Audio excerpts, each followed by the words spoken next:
আজকে তারেক রহমান সাহেব যে কাজগুলা প্রথম দিন থেকে করা শুরু করেছেন, তার মধ্যে ফ্যামিলি কার্ড একটা, কৃষি কার্ড একটা, খাল খনন কর্মসূচি আরেকটা, যেটা প্রেসিডেন্ট জিয়ার আমল থেকে শুরু হয়েছে।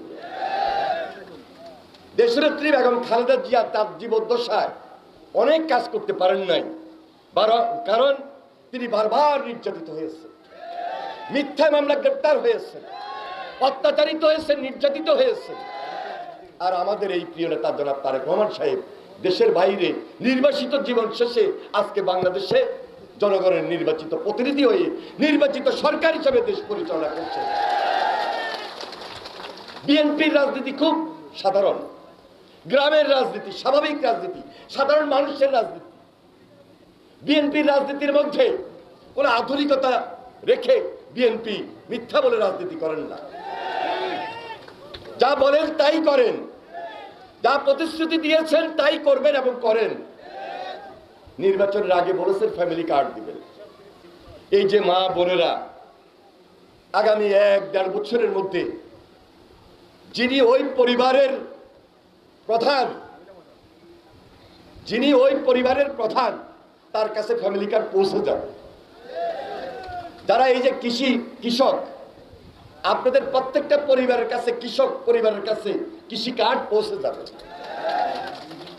আপনাদের ছেলে মেয়েরা পড়ালেখা করে না, একদম ক্লাস 1, 2, 3, 4, 5 পর্যন্ত। এবং তারেক রহমান প্রতিশ্রুতি দিয়েছেন ডিগ্রি পর্যন্ত সবার পড়ালেখা ফ্রি করে দিবেন এবং সেখানে উপবৃত্তির ব্যবস্থা থাকবে। আরেকটা জিনিস, যারা ছোট ছোট বাচ্চা ক্লাস 5 পর্যন্ত, এদেরকে স্কুল ড্রেস দিবেন, স্কুলের ব্যাগ দিবেন, বই দিবেন, খাতা দিবেন, জুতা দিবেন, মোজা দিবেন এবং দুপুরবেলায় স্কুলের টিফিন বলতে এটার নাম হলো মিড ডে ফুড। এটা শুরু হয়ে গেছে, ওই উপজেলা শুরু হয়েছে। আপনার আরো বেশি ভাগ্যবান, আমার এলাকা এখনো শুরু হয় না, শুরু হবে, এই স্কুলেও দিচ্ছে। তার মানে কি, এই আগে 2-1টা বিস্কিট টিস্কিট কেউ দিলে দিত, এখন এটা না, এখন দুধ দিচ্ছে, কলা দিচ্ছে, পাউরুটি দিচ্ছে, ডিম দিচ্ছে। কই, বাংলাদেশে তো অনেক সরকার আইসে গেছে, 17 বছর এমন একটা সরকার ছিল নদীর ভাঙন রোধ করবে, এটা অনেক দূরের কথা, এটা সে তো দুঃস্বপ্ন আপনাদের জন্য। হ্যাঁ, করা তো উচিত ছিল, করা কি উচিত ছিল না?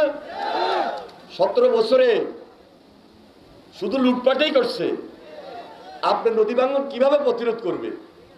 যারা এমপি ছিল, যারা মন্ত্রী ছিল, তাদের তো নিজেদের হয়নি। তো এখন আমরা এই সরকার মাত্র 3টা মাস অতিক্রান্ত করেছি। ঢাকা শহরে আপনারা তো সোশ্যাল মিডিয়াতে দেখেন, ফেসবুকে দেখেন না, অনেক পরিবর্তন। যে একটা গাড়ি কিভাবে চলবে, গাড়ির সিগন্যালে কখন থামবে, কিভাবে থামবে, স্বয়ং প্রধানমন্ত্রী নিজেই সিগন্যালের মধ্যে দাঁড়ায় থাকেন। আইন সবার জন্য সমান, এটাকে উনিও সম্মান দিতেছেন।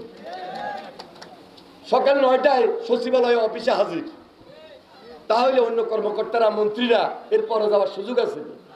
তার আগেই তো যাইতে হয়। এর কারণে আমার আপনার স্বাভাবিক যে জীবনের মধ্যে, জীবিকার মধ্যে একটা পরিবর্তন আসছে।